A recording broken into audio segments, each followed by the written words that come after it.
The rain hammered against the windows of my small apartment. Each drop was a reminder of that night 3 years ago, the night I fled Chicago with nothing but a duffel bag and the terrifying knowledge of what grew inside me. Lightning flashed, plunging my cramped living room back into shadow after illuminating it for a brief second. In that flash, my reflection in the mirror caught my eye. Hollow-cheeked, with dark circles under my eyes, my hair pulled back in a messy ponytail. I barely recognized myself anymore. "Mommy." A small voice called from the bedroom doorway. "We can't sleep."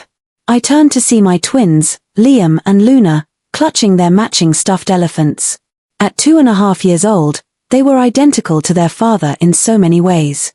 Those piercing blue eyes, the same strong jaw already forming, even as toddlers. Every time I looked at them, I saw him.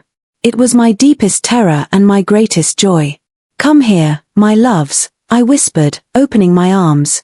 They padded across the worn carpet in their matching pajamas, little feet shuffling. As they snuggled against me, I breathed in their baby shampoo scent, letting it calm my frayed nerves. 3 years running, 3 years of looking over my shoulder. 3 years of cash jobs, cheap apartments, and fake names. 3 years of loving these children who were half him. I hadn't always been Sarah Thompson. Once, I was Eliza Reeves, personal assistant to Anthony Russo, the most powerful restaurant owner in Chicago. At least, that's what his business card said. What they didn't mention was that his restaurant empire was merely a glossy veneer covering a vast criminal network that controlled half the city. I still remember my first day at Russo Enterprises. Fresh out of college with a business degree and crushing student debt, I'd been desperate for the job. The elegant high-rise office with its gleaming marble floors and panoramic views of Lake Michigan had intimidated me, but not as much as he had. "Miss Reeves." His voice had been like velvet over gravel when we were introduced. "Welcome to the family." I hadn't understood then what being part of his family truly meant. Anthony Russo was not what I'd expected. No flashy gold chains or loud suits. Instead, he wore tailored charcoal gray, crisp white shirts, and a single platinum watch worth more than my entire year's salary. He moved with the quiet confidence of a predator who never needed to rush, knowing his prey would eventually tire. I worked directly under his operations manager, but Anthony took a special interest in me from the beginning. Small assignments at first. Deliver this package, schedule this meeting, don't ask questions. The pay was exceptional, the benefits unheard of, and gradually, I became indispensable. "You have a good head for numbers, Eliza," he told me one night as I worked late, reorganizing his appointment calendar. I hadn't heard him approach. He moved silently despite his imposing frame. His cologne enveloped me before I even looked up. Sandalwood and something darker, more primal. "And you know when to stay quiet. That's rare." I'd mumbled some reply, my heart hammering against my ribs as he leaned over my desk, his broad shoulders blocking the light, casting me in his shadow. "You should join me for dinner tomorrow night," he said. It wasn't a question. That dinner changed everything. The private room at his flagship restaurant, Oro, the wine that probably cost more than my rent. The way his eyes, those impossible blue eyes, never left my face as I spoke. He listened as if everything I said fascinated him. This man who commanded an empire. "Why me?" I'd asked after the third glass of wine had loosened my tongue. His smile had been slow, deliberate. "Because you're different, Eliza. You see things as they are, not as you wish them to be." I didn't understand what he meant then. I was naive enough to think it was a compliment. A crash of thunder pulled me back to the present, making the twins flinch in my arms. "It's okay," I whispered, stroking their dark hair, his hair. "Just the sky being noisy." Luna looked up at me with those eyes. "Is the sky angry, Mommy?" If only she knew how much scarier an angry man could be than an angry sky. "No, sweetheart. The sky is just playing drums," I said, forcing a smile. I carried them back to their shared bedroom, tucking them into their beds with extra kisses and promises that the storm would pass. As I watched them drift back to sleep, my throat tightened with the now familiar mixture of love and dread. They deserve so much better than a life on the run. A tiny apartment in a forgettable town outside Portland, where I worked 2 jobs, mornings at a coffee shop and evenings doing remote bookkeeping work. We had enough to get by, but not enough for the life they should have had. Not enough for the doctors to fully investigate why Liam sometimes struggled to catch his breath when he ran too hard.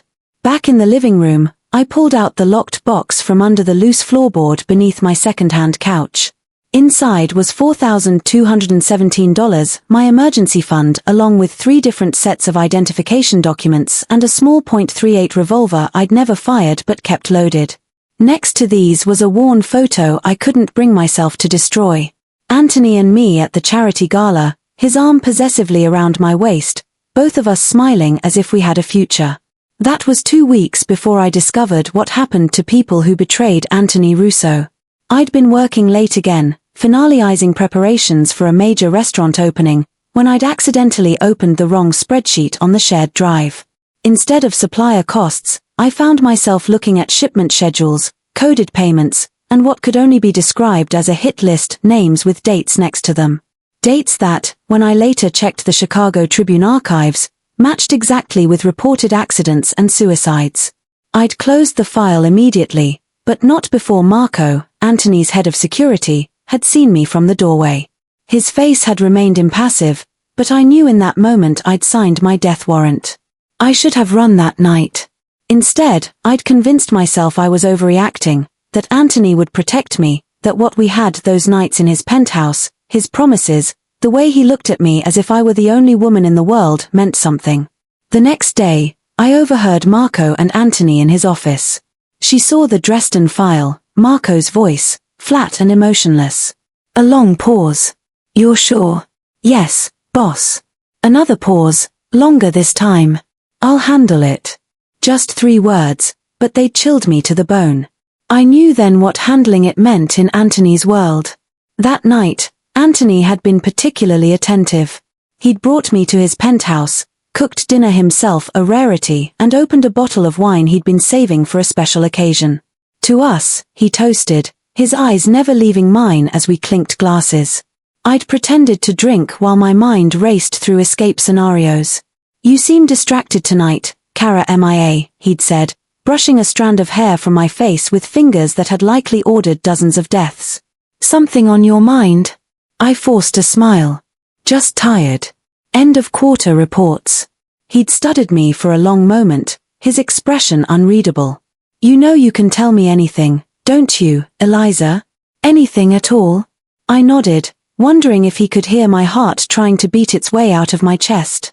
"I would never let anyone hurt you," he continued, taking my hand. His touch, once electrifying, now made my skin crawl. "You mind to protect?" "Always." That night, as he slept beside me, I slipped from his bed for the last time. I took nothing from his apartment that could be traced. Instead, I went to my own place, packed essentials, emptied my meager savings account, and vanished.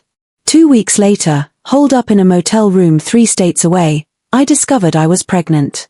Another crack of thunder brought me back to the present.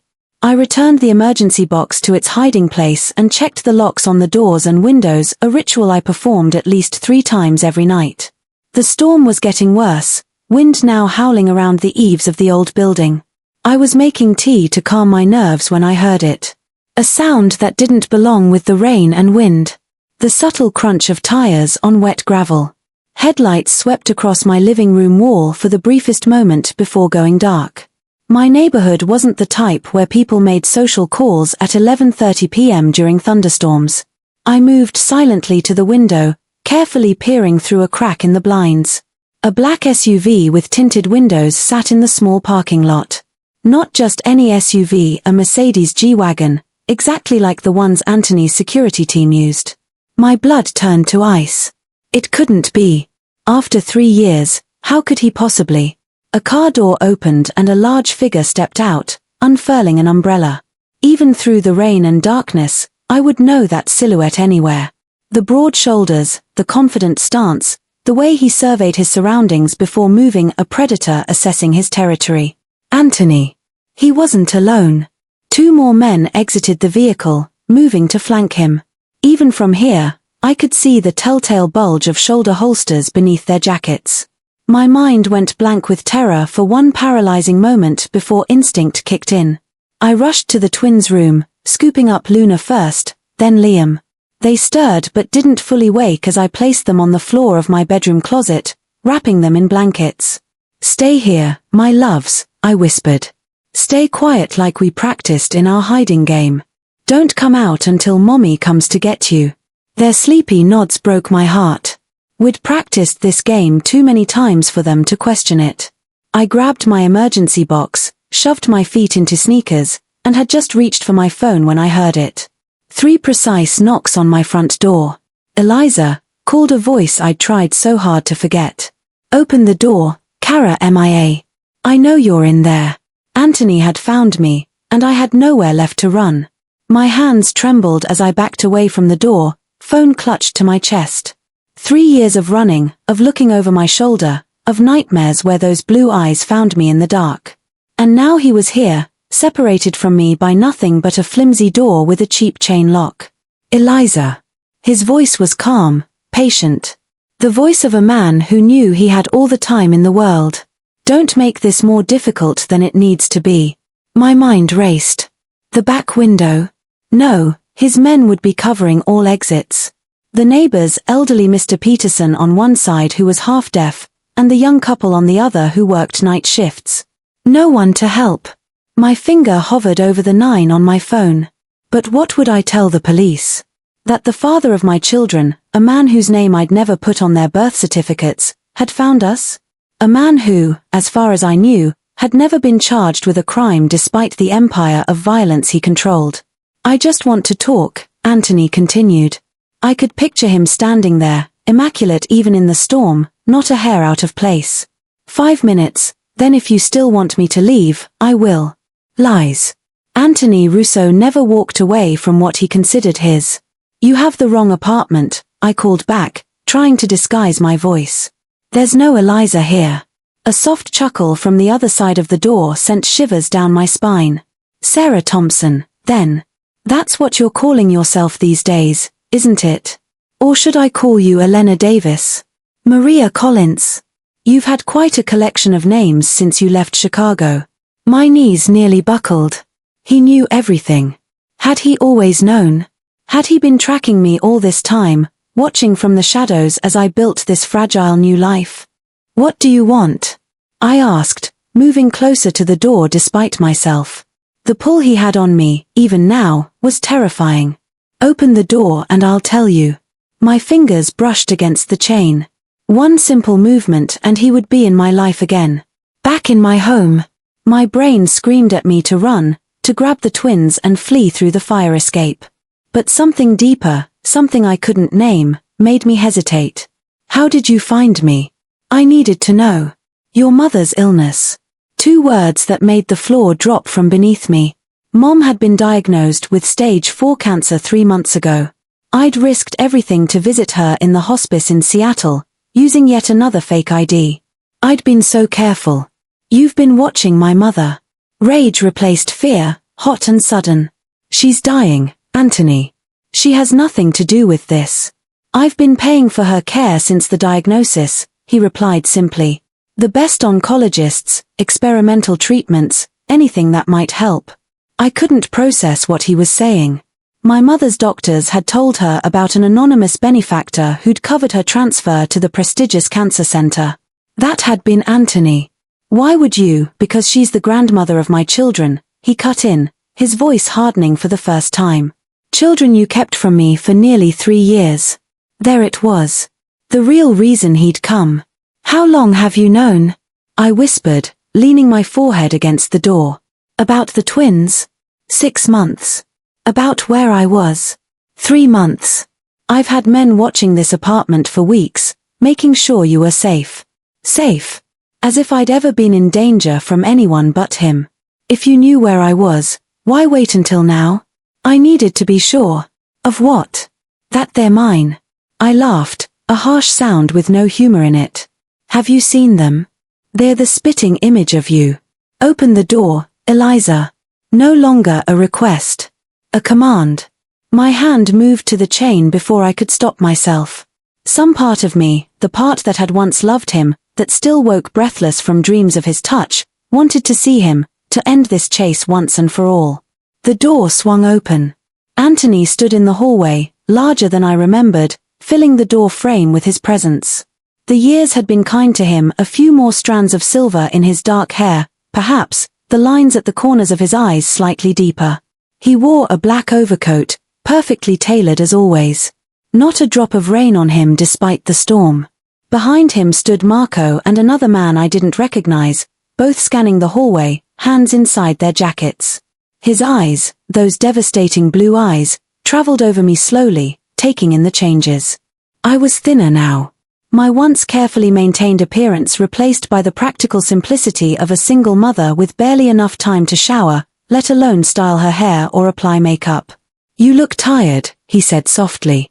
Not what I expected. Not accusations or threats, just concern, real or feigned, I couldn't tell.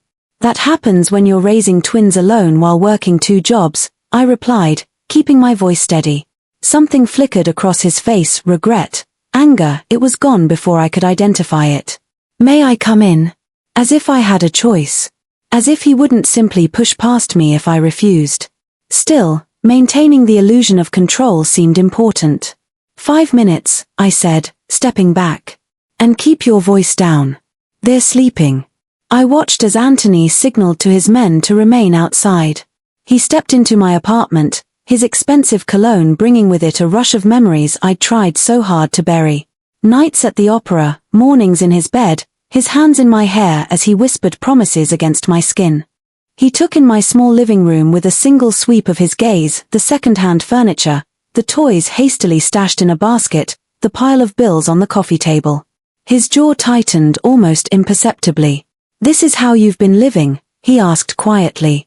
"This is how most people live, Anthony," I shot back. "Not everyone has penthouses and private jets." He unbuttoned his coat but didn't remove it. "You could have had all of that. You still could. At what price?" His eyes narrowed. "Is that why you ran? You thought I would hurt you?" The absurdity of his question made me laugh again. "I saw the Dresden file, Anthony. I know what happens to people who become inconvenient to you." Understanding dawned on his face. "You thought, Christ, Eliza." He ran a hand through his hair, a rare gesture of genuine frustration I remembered from our time together. "I wasn't going to hurt you. I was going to propose." The world tilted sideways. "What?" "The night you left. The wine I was saving for a special occasion. There was a ring in my safe. I was going to ask you to marry me." I shook my head, unwilling to believe him. "Then why did you tell Marco you would handle it when he told you I'd seen the file?" "Because I needed to handle it, explain things to you, tell you the truth about my business before asking you to be my wife." He took a step closer, and I fought the urge to back away. "I never would have hurt you, Eliza. Never." "Your business," I repeated flatly. "You mean your empire built on extortion, drugs, and murder?" "It's more complicated than that. It always is with you." A sound from the hallway made us both freeze. The soft padding of tiny feet. I turned to see Luna standing in the doorway of the living room, her elephant clutched to her chest, eyes wide with sleep and confusion. "Mommy," she called softly. "Who's that man?" Time stopped. I couldn't breathe as Anthony slowly turned toward the sound of her voice. I watched as he saw his daughter for the first time, this perfect little person with his eyes, his jaw, his dark hair falling in sleep waves around her face.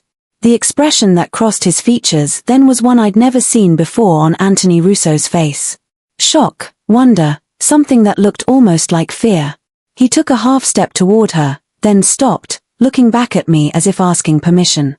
I moved quickly to Luna, scooping her up in my arms, positioning myself between her and her father. "This is an old friend of Mommy's," I told her, my voice surprisingly steady. "He was just leaving." Luna peered over my shoulder at Anthony, studying him with that solemn intensity both twins sometimes showed, another trait they'd inherited from him. "You look like Liam," she announced with a child's directness. Anthony's face did something complicated then. A muscle working in his jaw. "Does he?" he asked, his voice rougher than before. I turned away, carrying Luna back toward the bedroom. "I'm putting her back to bed." Please be gone when I come back. It was a futile request, and I knew it. In the bedroom, I found Liam still asleep in the closet nest I'd made. I placed Luna beside him, tucking the blanket around them both. Go back to sleep, sweetheart, I whispered, kissing her forehead. The man has sad eyes, Mommy, Luna murmured as she drifted back to sleep. My throat tightened. Even at 2.5, she saw too much. When I returned to the living room, Anthony hadn't moved. He stood like a statue, staring at the children's drawings magnetized to my refrigerator door. She's beautiful, he said without turning. They both are. Liam has your smile, I said. It wasn't really a question, but I answered anyway. Yes. Twins run in my family. My mother was a twin. I know. You told me once. He turned to face me then. Why did you run, Eliza? The real reason. I told you. I saw what happens to people who know too much about your business. And that's it. You didn't trust me enough to explain. Trust you? I hissed, keeping my voice low for the twins' sake. You're a criminal, Anthony. A killer. I've never killed anyone who didn't deserve it, he said simply. Who gets to decide that? You, sometimes. Yes. The casual admission sent a chill through me. This was the reality I'd been running from. Not just a dangerous man, but a man who believed his power gave him the right to decide who lived and who died. I need to see him, Anthony said after a moment. My son. No. The word came out sharp, desperate. His eyes hardened. They're my children, too, Eliza. You have no legal claim to them. Their birth certificates list the father as unknown. Something dangerous flickered in his expression. We both know that's a lie. A DNA test would prove it in seconds. And then what? I demanded. You'll take them from me? Raise them in your world of violence and fear? I would never separate them from their mother, he said. But I won't be separated from them either. Not anymore. We stood facing each other, the air between us charged with 3 years of absence and secrets. What do you want, Anthony? I asked finally, exhaustion seeping into my bones. I want my family, he replied simply. You, the twins. All of us, together. That's not possible. Why not? Because I don't love you anymore. I lied. The biggest lie I'd ever told. He studied my face for a long moment. You're still a terrible liar, Kara MIA. Before I could respond, a harsh cough echoed from the bedroom, followed by the unmistakable sound of a child struggling to breathe. Liam's asthma. I pushed past Anthony, running to the bedroom. Liam was sitting up in the closet, face flushed, hands at his throat, eyes wide with panic as he fought for air. Luna was awake beside him, her small face crumpled with worry. Liam's sick again, Mommy, she whispered. I grabbed his inhaler from the bedside table, helping him take a puff as I'd done countless times before. But this time, it didn't seem to be working. His lips were taking on a bluish tint. His breathing becoming more labored instead of easier. Fear, unlike anything I'd felt before, gripped my heart. He needs a hospital, came Anthony's voice from behind me. He'd followed me into the bedroom and was now kneeling beside us, his eyes fixed on our struggling son. Now I nodded, too terrified to argue. Anthony didn't hesitate. He gathered Liam into his arms with surprising gentleness, nodding for me to bring Luna. My men will drive. I'll sit with him in the back, he said, already moving toward the door. Pack what they need. Quickly. As I scrambled to grab essentials, I caught sight of Anthony whispering to Liam, one large hand gently rubbing his back as he struggled for breath. Our eyes met over our son's dark head.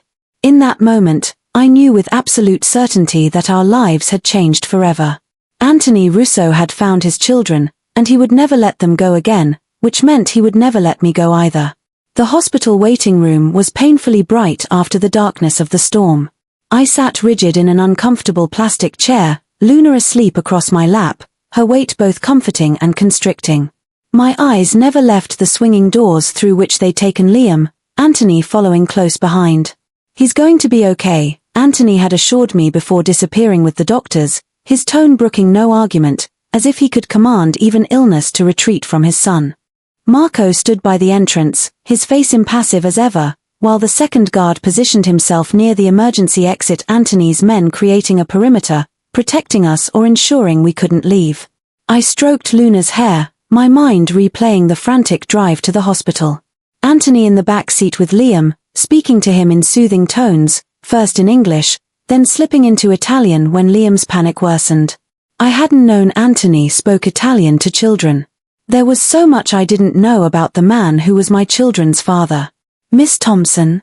I looked up to see a nurse approaching. Yes, how is he? How's my son? He's stabilized, she said with a reassuring smile. The doctor is still examining him, but his breathing has improved significantly.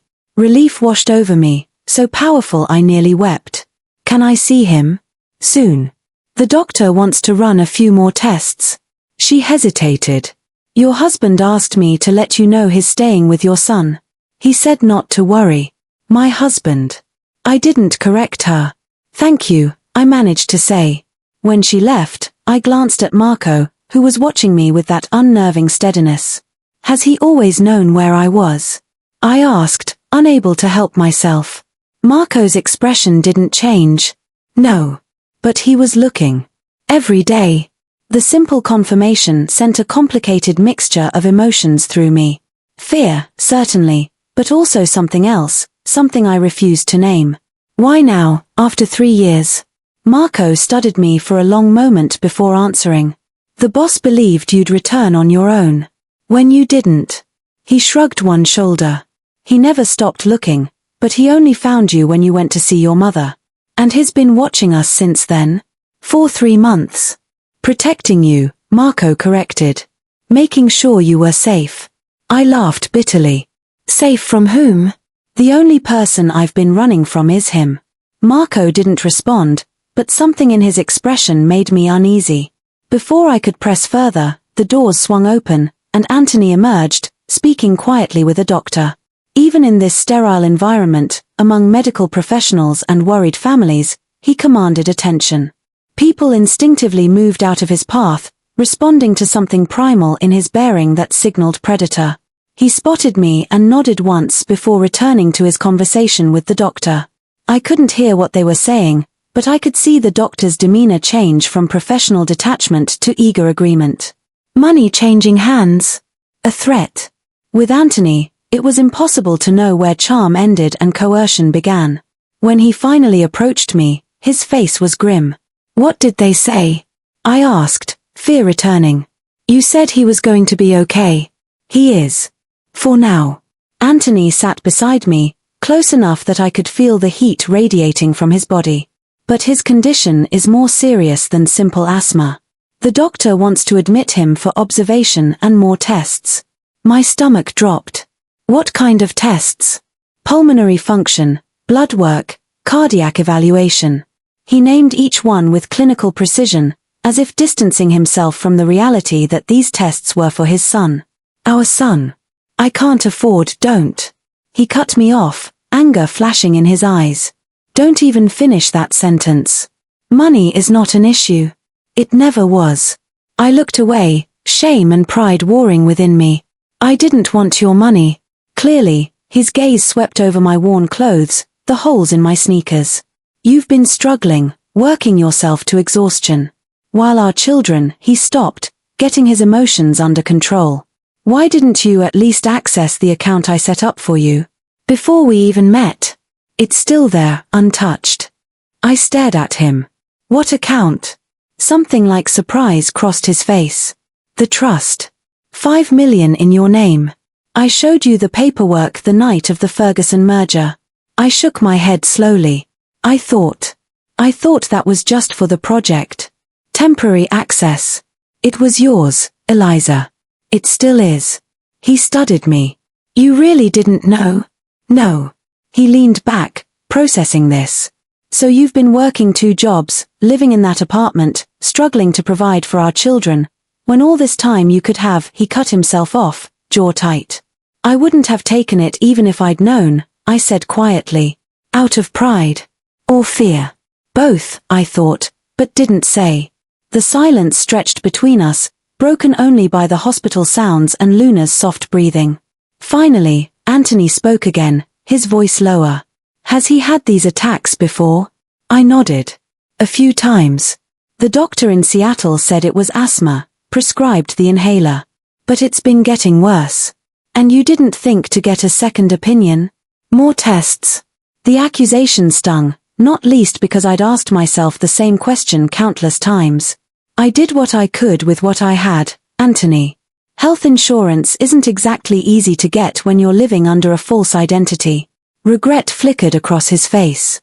I didn't mean, he sighed. I'm not blaming you.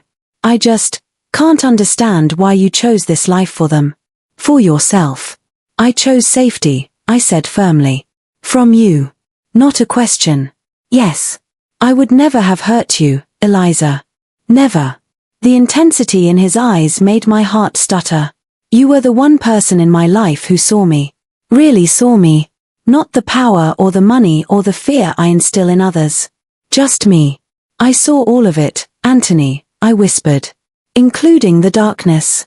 He didn't deny it. And you ran. I had to protect our children. From their father. From your world.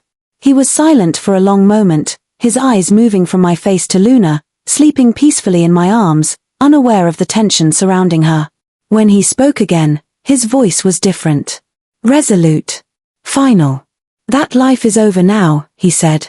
You're coming home. All three of you. Not a request. A decision already made. No, I said, more out of instinct than hope. We have a life here. This isn't a life, Eliza, he said, gesturing to encompass everything, my clothes, the sleeping child in mismatched pajamas, the cheap apartment we'd fled. This is survival. Barely. It's what we have. It's not what you'll have anymore. His tone softened slightly.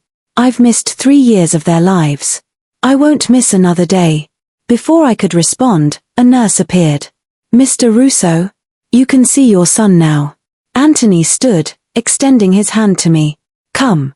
He'll want to see you. I hesitated only briefly before taking his hand, shifting Luna in my arms. His fingers closed around mine, warm and strong, the familiar calluses on his palm a tactile memory I tried so hard to forget. Marco moved to take Luna from me, but Anthony shook his head. No. The family stays together. Family. Such a simple word. So complex in meaning. Liam's hospital room was dimly lit, the small figure in the bed making my heart contract painfully. Tubes and wires connected him to machines that beeped steadily, monitoring his every breath. He looked so tiny, so vulnerable. Mommy, he called weakly when he saw me. His eyes, so like Anthony's, moved to the man beside me. Are you the man Luna saw? Anthony stepped forward, his movements carefully controlled as if approaching a wounded animal. Yes, I am. My name is Anthony. You look like me, Liam observed solemnly. Anthony's smile was unlike any I'd seen on him before, soft, genuine, touched with wonder. Yes, I do. Or rather, you look like me. Liam considered this. Are you my daddy? The question hung in the air, simple yet monumental. I felt Anthony tense beside me, waiting for my intervention, my denial perhaps. But I was tired. Tired of running, tired of lying, tired of facing everything alone. And seeing Liam in that hospital bed had crystallized something I'd been avoiding for 3 years. My children deserved more than I alone could give them. Yes, sweetheart, I said softly. This is your daddy. Anthony's sharp intake of breath was the only indication of his surprise. His eyes met mine over Liam's head, filled with an emotion I couldn't name. Why haven't you been with us before? Liam asked, direct as always. Anthony sat carefully on the edge of the bed. Because I couldn't find you, he answered simply. I've been looking for a very long time. Were we hiding? Yes, I interjected. We were playing a very long game of hide and seek. And I won, Liam said, a small smile appearing despite his exhaustion. Yes, you did, Anthony agreed, reaching out to gently touch Liam's hand. You won. Luna stirred in my arms, blinking sleepily before her eyes focused on her brother. Liam's sick, she asked.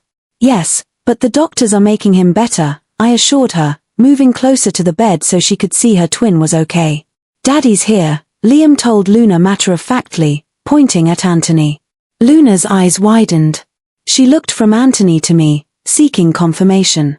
When I nodded, she studied Anthony with that unnerving intensity both twins sometimes displayed. "We have the same eyes," she announced. "Yes," Anthony said softly. "You have my eyes. And my nose?"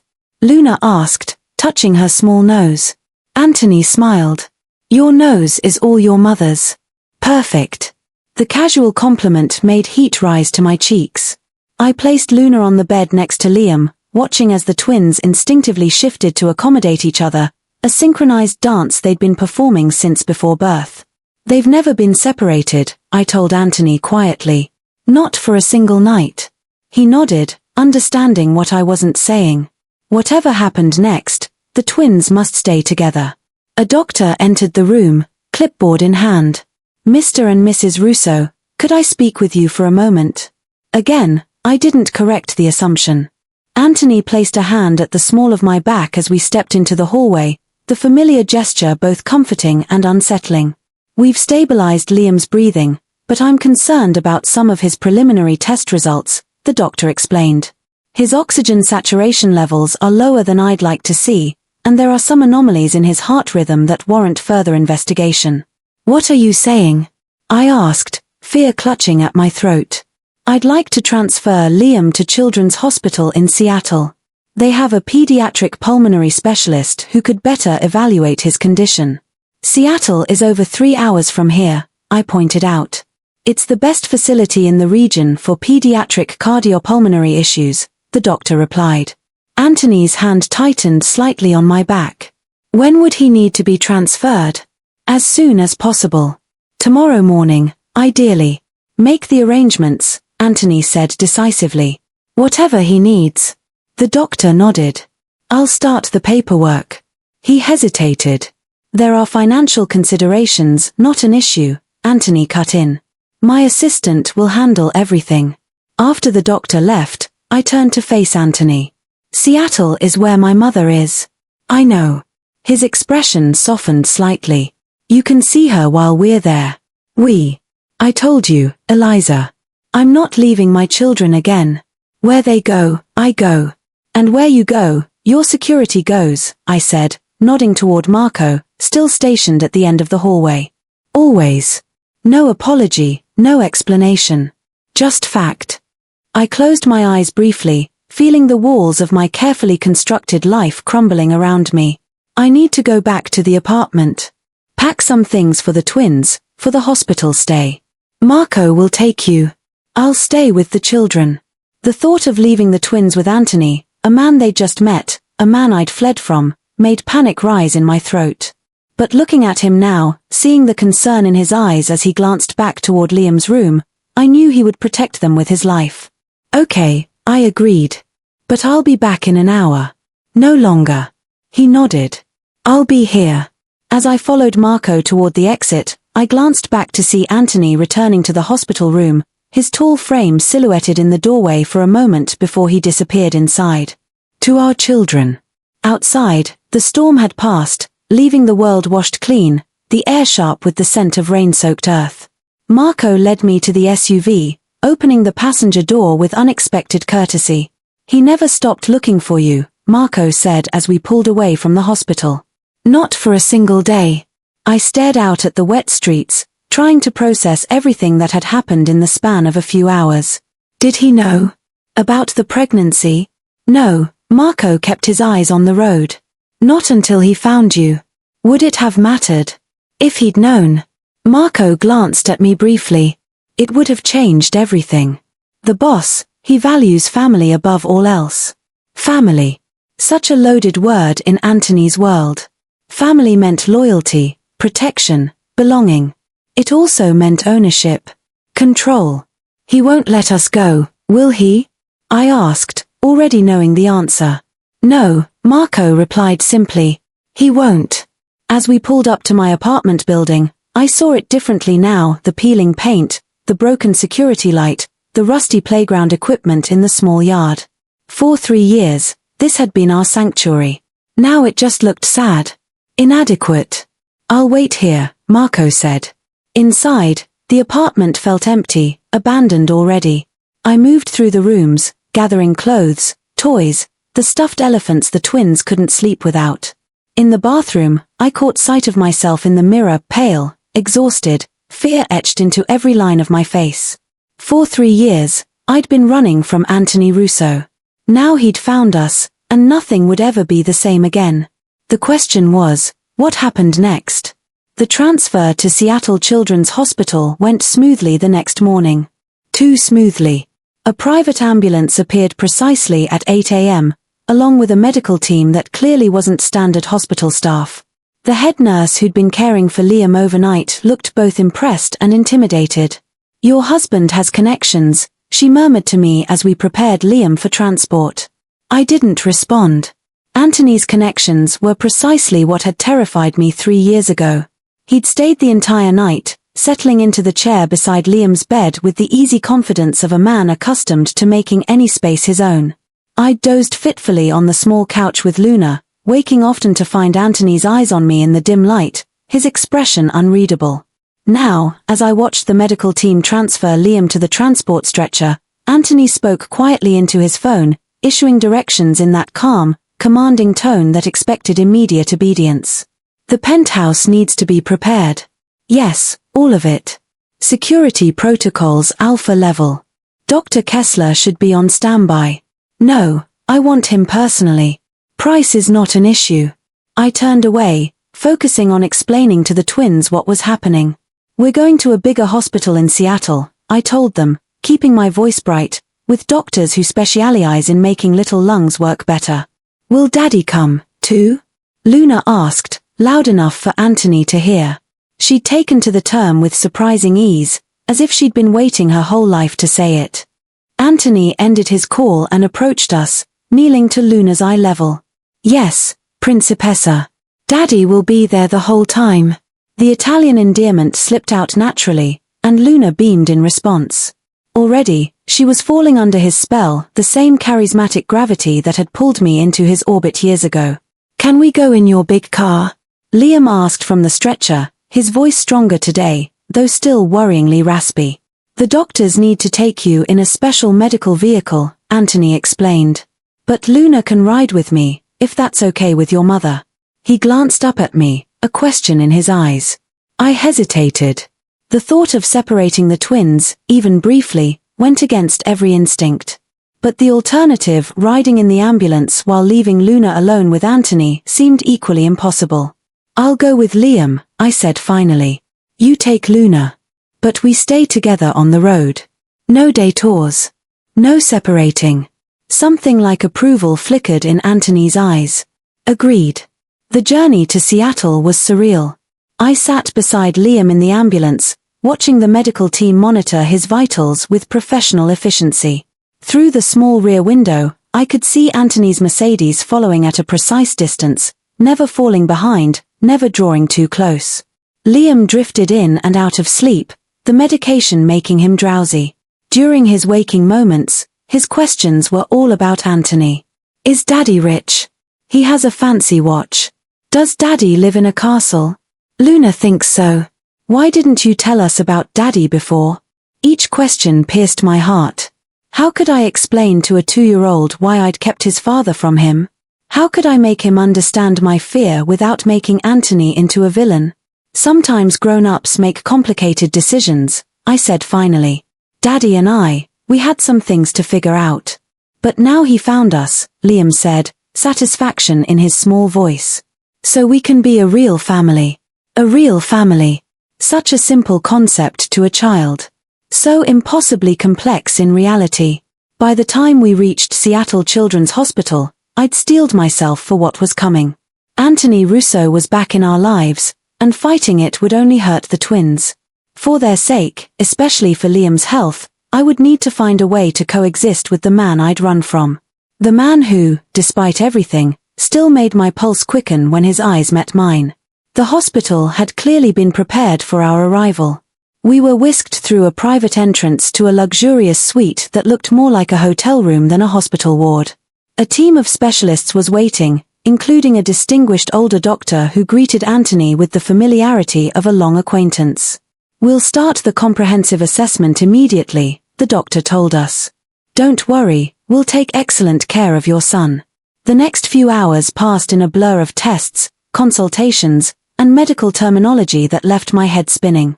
Through it all, Anthony remained a steady presence, asking incisive questions, demanding clear explanations, ensuring Liam was comfortable at every stage. Luna stayed close to me, unusually quiet, sensing the gravity of the situation despite her young age. It was past noon when Dr. Kessler, the pediatric cardiopulmonary specialist Anthony had specifically requested, called us into a consultation room. Luna had finally fallen asleep on a cot the nurses had provided, exhausted by the morning's events. I've reviewed all of Liam's tests, Dr. Kessler began, his expression serious. He has what we call congenital pulmonary valve stenosis, a narrowing of the valve that regulates blood flow from the heart to the lungs. The room seemed to tilt around me. Is it serious? In Liam's case, yes.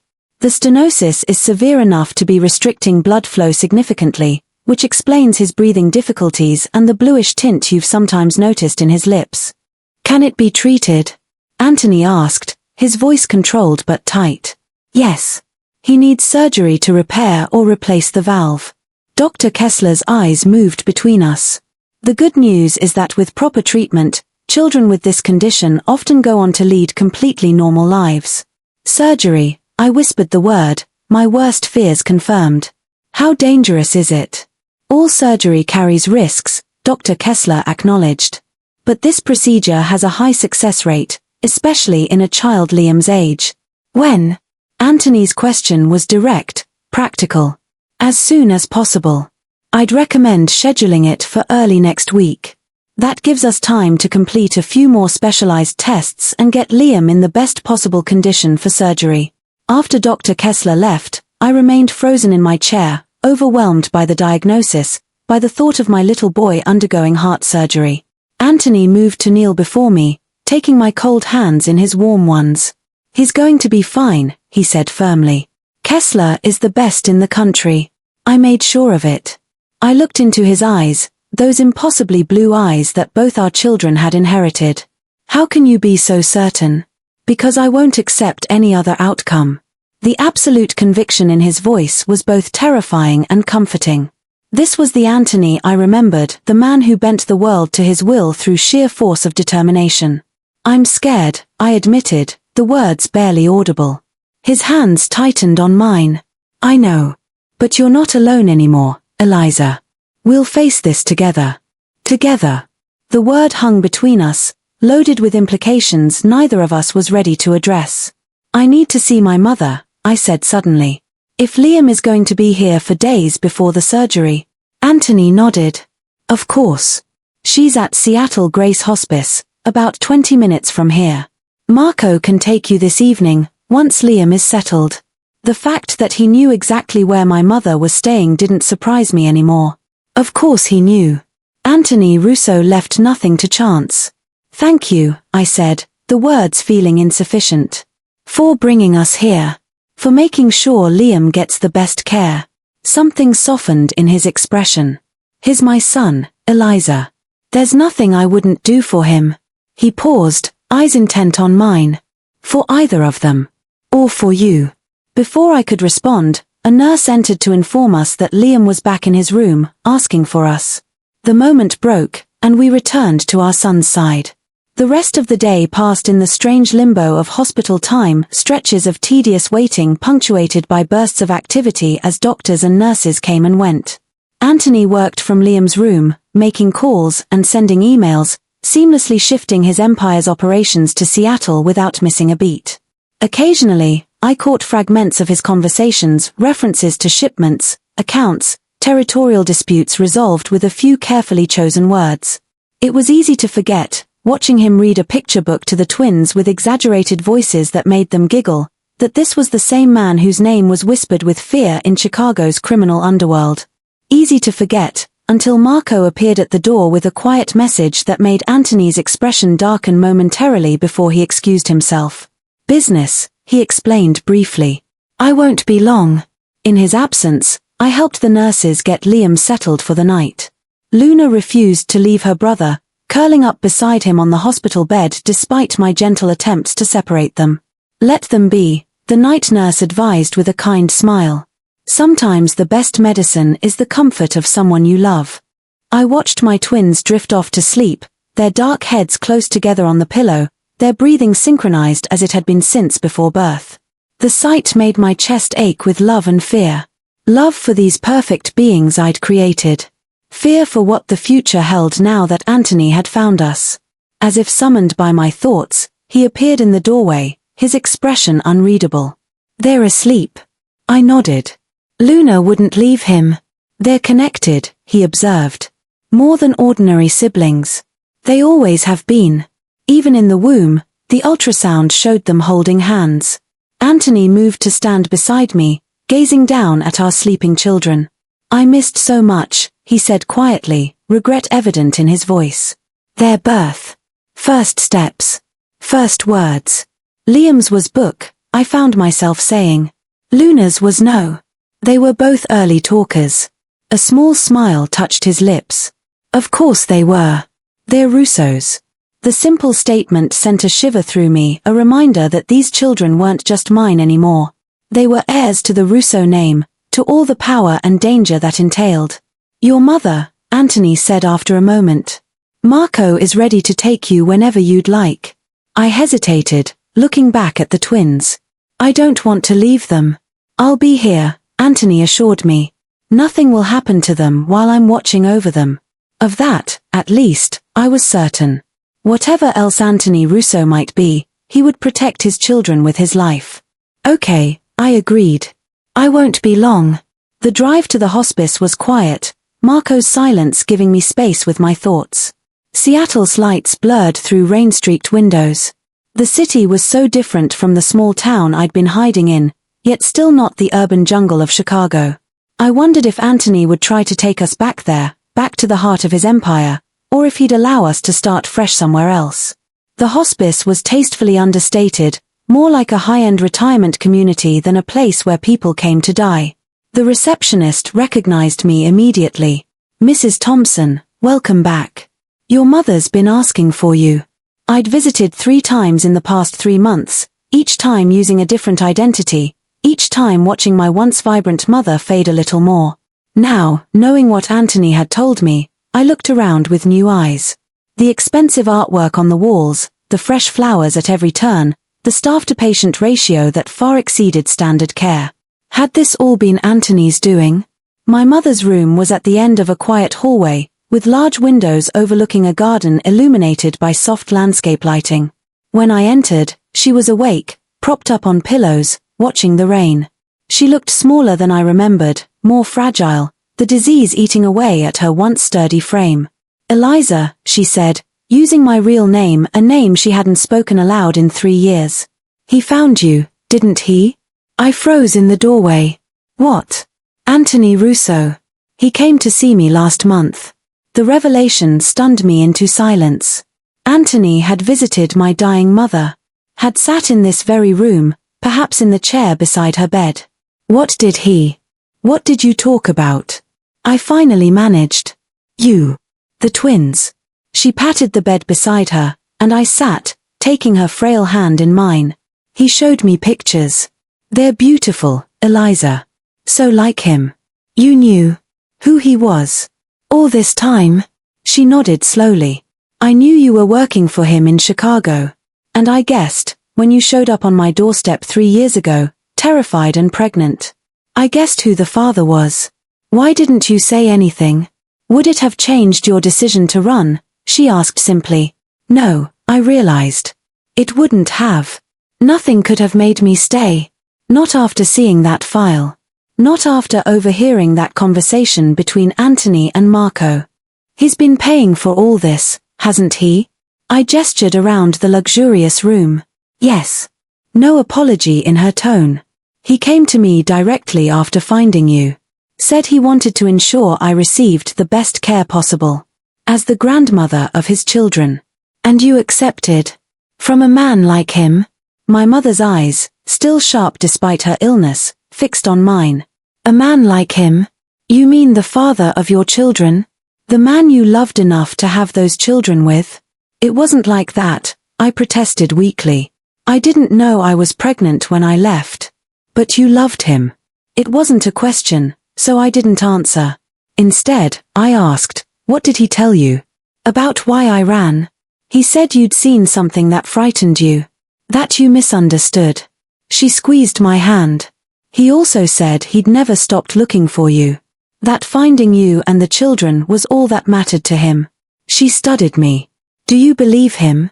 I don't know what to believe anymore. He reminds me of your father in some ways. The comparison startled me.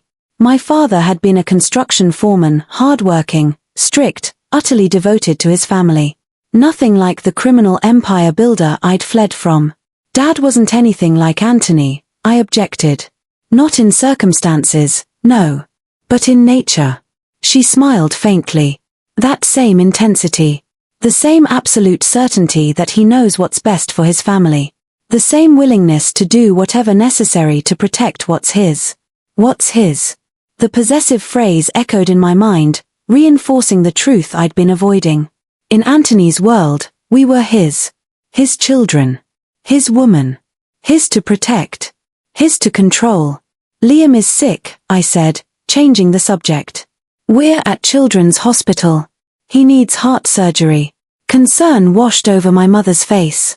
Oh, my poor boy. Is it serious? Yes. But the doctors say the prognosis is good with surgery. I hesitated. Anthony brought in specialists. The best in the country.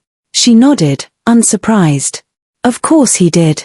She studied my face. And now you're conflicted. Because the man you've been running from for 3 years is the same man who's saving your son's life. Put that way, it seemed so simple. But nothing involving Anthony Russo was ever simple. I don't know what to do, Mom, I admitted, feeling like a lost child again. He won't let us go. Not now that he's found the twins. Is that really what you want? To keep running? Her gaze was uncomfortably perceptive. To keep denying those children their father? A father who clearly adores them? You don't understand what his world is like. No, she agreed. But I understand what it's like to raise children alone. To struggle and sacrifice and still come up short sometimes. She squeezed my hand. And I understand that you've been running for so long, maybe you've forgotten what you're running towards, not just what you're running from. Her words struck a nerve. What was I running towards? What kind of life did I envision for the twins? Always looking over our shoulders. Always one step ahead of their father. Living in cheap apartments and struggling to make ends meet. I'm afraid, I whispered. Not just of him. But of, feeling something for him again. My mother's smile was sad but knowing. The heart doesn't easily forget, my darling. No matter how much the mind might wish it to. We talked for another hour about Liam's condition, about Luna's growing vocabulary, about the life I'd built in our small town. Not once did my mother criticize my choices or pressure me to reconcile with Anthony. But her parting words, as Marco arrived to take me back to the hospital, stayed with me. Trust yourself, Eliza. You've always had good instincts. And whatever you decide, know that those children are lucky to have both you and their father fighting for them. The drive back to the hospital was as quiet as the journey out had been. My mind whirled with my mother's revelations, with the impossible choices ahead of me. When we arrived, Marco spoke for the first time since we'd left. He would do anything for you. For all of you. His typically impassive face showed a flash of something almost like empathy. The boss is not an easy man. But he's never been more human than when he's with you. Before I could respond, he was opening my door, escorting me through the private entrance, returning me to the new reality I was still struggling to accept. In Liam's room, I found a scene I never could have imagined 3 days ago. Anthony Russo, feared Mafia Boss, asleep in a chair pulled close to the hospital bed, one large hand resting protectively on the mattress between the sleeping twins. Luna had apparently woken at some point and convinced Anthony to read to them. A children's book lay open on his lap. Standing in the doorway, watching the three of them breathe in the quiet dimness, I felt something crack inside me. Some wall I'd built to protect myself from the truth. The truth that, despite everything, we were a family. Broken, complicated, dangerous. But a family nonetheless. And families, as my mother had reminded me, fought for each other, not against each other. The question was, could I find a way to fight alongside Anthony Russo instead of running from him? The days leading up to Liam's surgery fell into an uneasy rhythm. Anthony transformed a portion of the hospital floor into a command center, running his business empire remotely while never straying far from Liam's room. I spent my time alternating between the hospital and visits to my mother, whose condition had stabilized temporarily, another miracle courtesy of Anthony's specialists. We existed in a strange limbo, Anthony and I civil, cooperative, focused entirely on Liam's care, yet carefully avoiding any discussion of what would happen after. The twins accepted Anthony's presence with the easy adaptability of children, delighting in the attention he lavished on them. Luna especially had become his shadow, fascinated by this new father figure who spoke to her as if her toddler opinions were worthy of serious consideration. "She has your intelligence," Anthony remarked one evening after Luna had engaged him in a detailed explanation of why elephants were superior to all other animals. "And your determination. But your charm," I replied without thinking. "God help us all." His smile, a rare, genuine one that reached his eyes, caught me off guard. For a moment, I glimpsed the Anthony I'd fallen in love with, before I'd discovered the darker truths of his world. On the night before Liam's surgery, after both twins had finally fallen asleep, Anthony motioned me to join him in the small sitting area of the suite. "We need to talk," he said quietly, handing me a cup of the herbal tea he'd noticed I preferred. "About what happens after tomorrow." My stomach tightened. Here it was, the conversation I'd been dreading and postponing. "If you're going to tell me you're taking the twins to Chicago, you should know I'll fight you every step of the way," I said, my voice low but firm. "I don't care what resources you have. I won't let you drag them into that life." He studied me for a long moment. "Is that what you think I want? To separate you from our children? I don't know what you want, Anthony. You've made it clear you won't let us go, but you haven't exactly outlined your master plan." He sighed, rubbing a hand over his face, a rare gesture of fatigue from a man who prided himself on appearing invulnerable. "I want what any father wants. To protect his family. To provide for them. To be part of their lives.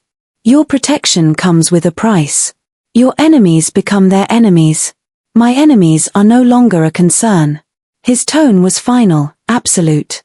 I frowned. "What does that mean?" "It means I've been restructuring over the past few months. The restaurants, the real estate holdings, the investment portfolio, they've always been profitable on their own. The other operations are being dismantled or transferred." I stared at him, disbelieving. "You're leaving the life? Just like that?" "Not just like that. It's been in motion since I found you and the twins." His eyes held mine steadily. "I told you once that you saw me. Really saw me. What you may not have realized is that you also made me see myself differently. Made me want to be more than what I was. And your associates. They're just accepting this. Some have been compensated for their loyalty. Others have been persuaded to accept the new direction." The steel in his voice reminded me that, reformed or not, Anthony Russo was still a dangerous man. The process will take time to complete fully, but the foundation is laid. I processed this information slowly, uncertain what to believe. "Why are you telling me this now?" "Because tomorrow our son will undergo major surgery, and life is unpredictable." He leaned forward, his expression more open, more vulnerable than I'd ever seen it. "And because I want you to understand that I'm offering our family, a fresh start." "What kind of fresh start?" "I've purchased property in the San Juan Islands. Private, secure, beautiful. Close enough to Seattle for Liam's follow-up care, but removed from my former life. A place where the twins can grow up with both parents. With every advantage. Every opportunity. Both parents," I repeated.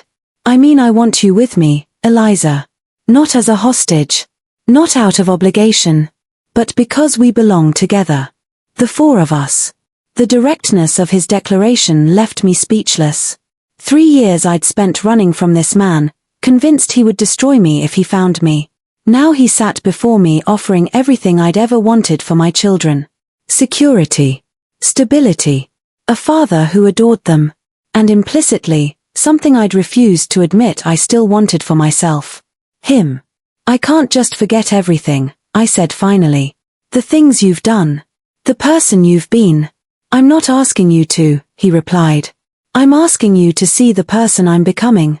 The person I want to be for them. For you.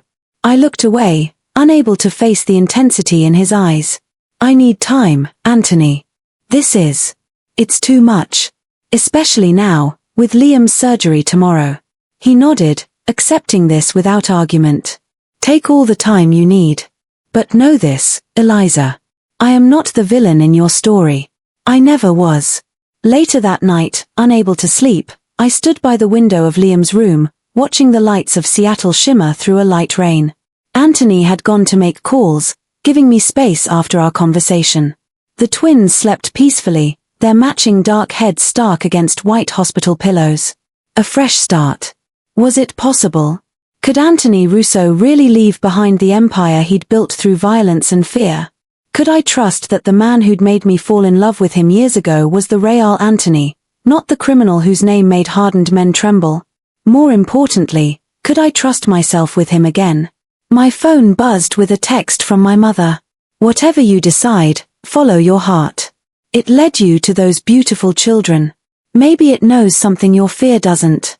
Morning came too quickly. Liam was prepped for surgery, his small face solemn as the doctors explained what would happen in terms a toddler could understand. Luna clung to my side, uncharacteristically quiet, sensing the gravity of the situation. I'm going to fix your heart so you can run and play better, Dr. Kessler told Liam with a gentle smile. Will it hurt? Liam asked, his voice small. You'll be asleep the whole time, the doctor assured him.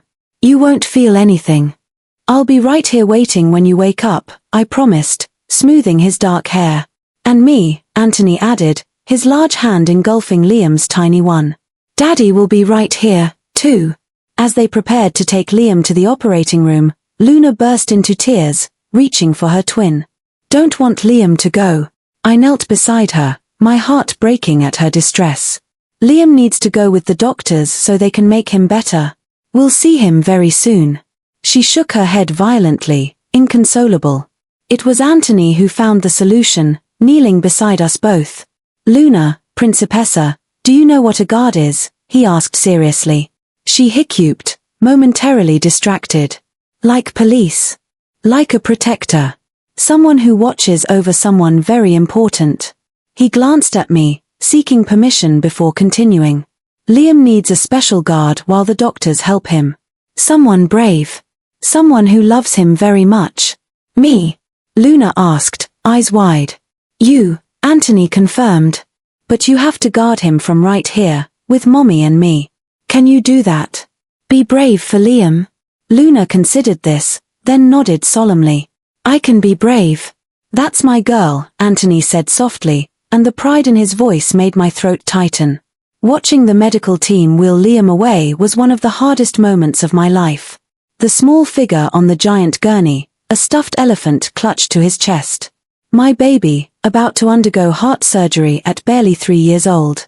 Anthony's hand found mine as the doors closed behind our son. I didn't pull away. The hours of waiting were excruciating. Luna eventually fell asleep on Anthony's lap, exhausted by emotion. He sat perfectly still, unwilling to disturb her, his free hand still holding mine. We barely spoke, each lost in our own fears and hopes. He'll be fine, Anthony said at one point, his voice rough with emotion. He has to be. I looked at him then, really looked, and saw not the feared Mafia Boss, but simply a father terrified for his son. In that moment, the walls I'd built between us crumbled a little more. Yes, I agreed. He's strong. Like his father. Something shifted in Anthony's eyes, surprise, then a cautious hope. His fingers tightened around mine. It was nearly 4 hours later when Dr. Kessler finally appeared, still in surgical scrubs. We both stood, Anthony carefully transferring the sleeping Luna to the couch. The surgery was successful, Dr. Kessler announced with a tired smile. We were able to repair the valve rather than replace it, which is the best possible outcome. He's in recovery now and doing well. The relief was so intense I swayed on my feet. Anthony's arm went around me instantly, supporting me. "When can we see him?" Anthony asked, his voice steadier than mine would have been. "In about an hour. He'll be groggy from the anesthesia, but he should recognize you." The doctor's eyes were kind as they moved between us. "Your son is going to be just fine." Your son. Two simple words that linked us inextricably, Anthony and me. Whatever happened between us, we would always share this bond. These children we'd created together. When we finally saw Liam, pale and small in the recovery room with tubes and monitoring equipment surrounding him, I felt Anthony tense beside me.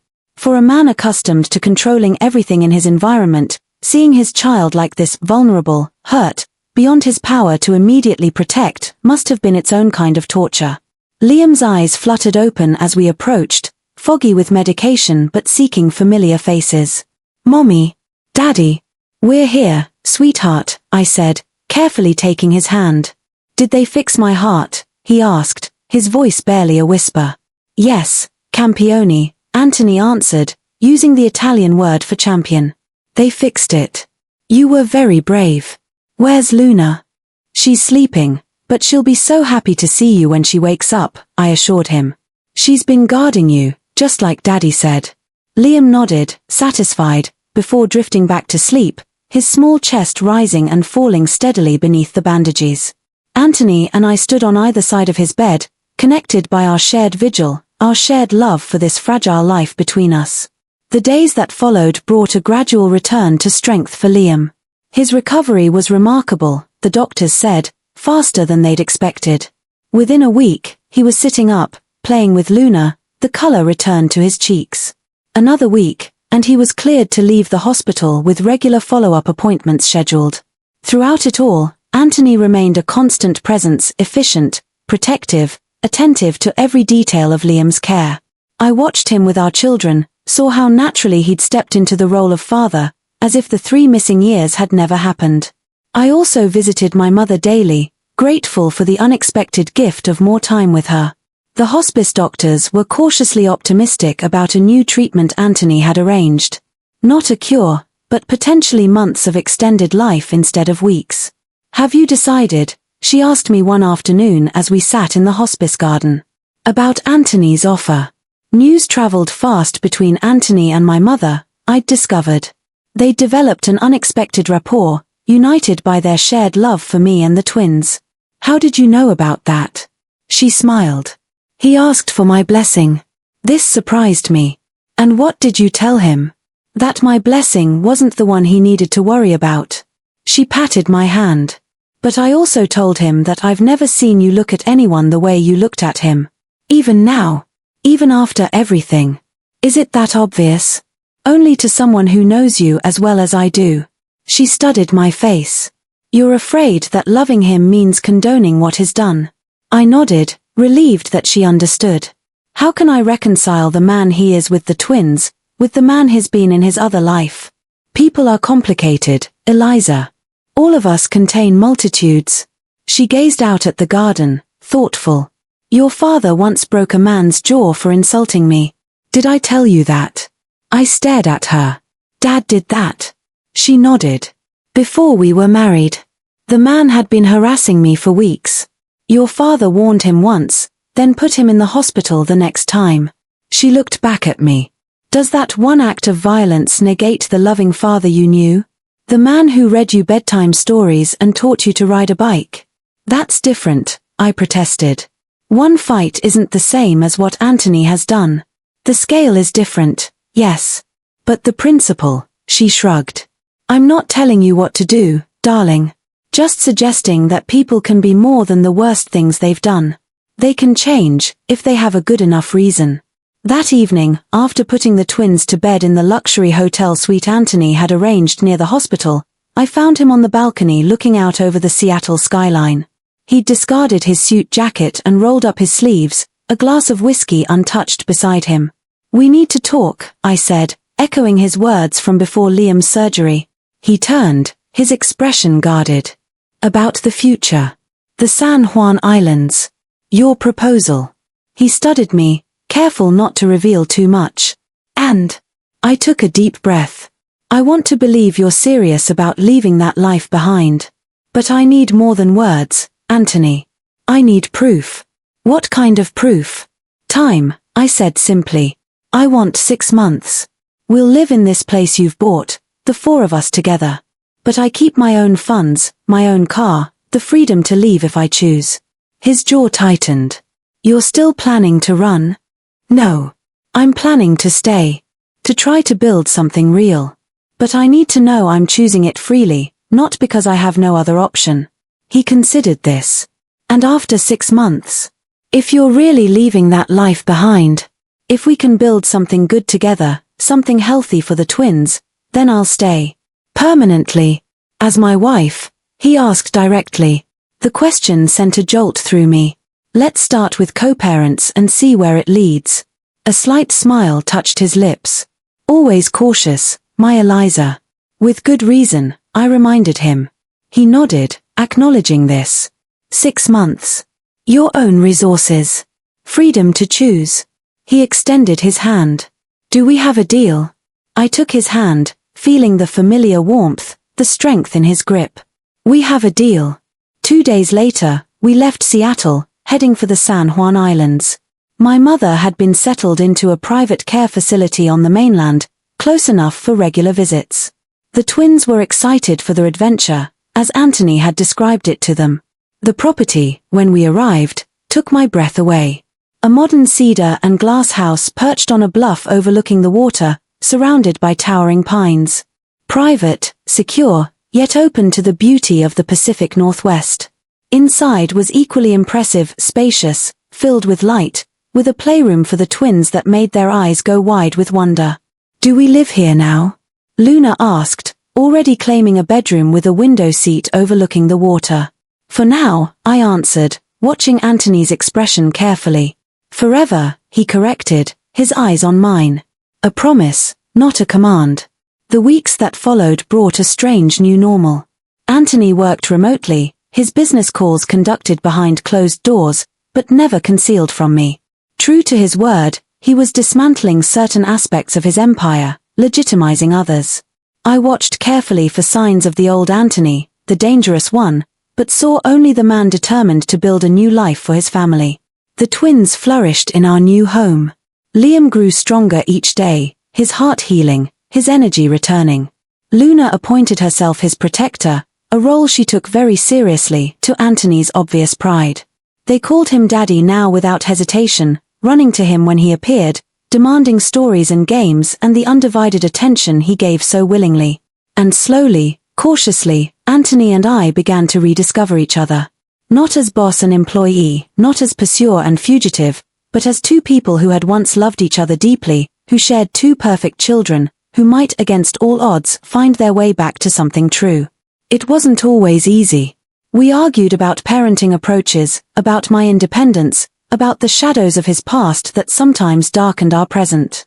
But we talked too, more honestly than we ever had in Chicago, about our fears, our hopes for the twins, our complicated feelings for each other. I never stopped loving you, he admitted one night as we sat on the deck after the twins were asleep, watching the moonlight on the water. Even when I thought you'd betrayed me, I couldn't stop. I thought you wanted to kill me, I confessed. That night, when you said you'd handle it, I was terrified. He took my hand, his expression pained. I've done many things I'm not proud of, Eliza. But I could never have hurt you. Never. Gradually, inevitably, we found our way back to each other. A touch lingering longer than necessary. A glance held across the dinner table. The electricity that had always existed between us, impossible to deny. The first time he kissed me again, really kissed me, not the careful pecks we'd exchanged in front of the twins, it was like coming home. His lips on mine. His hands in my hair. The solid warmth of him making me realize how cold I'd been for 3 long years. Stay, he whispered against my mouth. Not just for them. For us. 4 months into our 6-month trial, I knew my decision was already made. Watching Anthony with the twins, teaching Liam to fish off our private dock, patiently braiding Luna's hair exactly as she instructed, reading them stories each night with different voices for every character, I saw the man I'd fallen in love with in Chicago. The man who, despite his flaws, despite his past, loved with a fierceness and devotion that took my breath away. And I loved him. Still. Again. Always. Despite everything. Or perhaps because of it, because he'd fought to change, to be worthy of the family we'd created together. On a clear autumn evening, with the twins finally asleep after an exhausting day of beach exploration, Anthony found me on our deck, wrapped in a blanket against the cooling air. 6 years ago today, he said, sitting beside me, was your first day at Russo Enterprises. I looked at him in surprise. You remember the exact date? He smiled, that rare, genuine smile that still made my heart skip. I remember everything about you, Eliza. From the moment you walked into my office, you changed something in me. He reached for my hand. I didn't know it then, but I started becoming the man I am now, the man I want to be, the day I met you. And who is that man? I asked softly. A father. A partner. He paused, his blue eyes, the eyes our children had inherited, fixed on mine. A husband, if you'll have me. My breath caught as he produced a small velvet box. Inside was a ring I recognized, the same one he described having in his safe the night I fled. A cushion-cut diamond surrounded by sapphires, the exact color of his eyes. This was waiting for you 3 years ago, he said quietly. It's still waiting now. Along with my heart. I looked from the ring to the man holding it. This complicated, powerful, devoted man who had moved heaven and earth to find us, who had changed his entire life to keep us, who loved our children with the same fierce intensity with which he loved me. Yes, I said simply. His smile was like the sunrise. He slipped the ring onto my finger, then pulled me into his arms, his kiss a promise of all the tomorrows we would share. Upstairs, as if sensing the moment, Luna called out sleepily, Daddy? Mommy? Anthony laughed softly against my lips. Duty calls. We went to our children together, hand in hand. The past finally behind us. The future, our future as a family, stretching out before us, bright with promise. I had run from the Mafia Boss, pregnant, terrified of the life he represented. He had found me with twins who looked just like him, determined to claim what was his. But what we discovered in the end was something neither of us had expected. Redemption. Forgiveness. And a love powerful enough to change even the most unlikely of hearts. Including our own.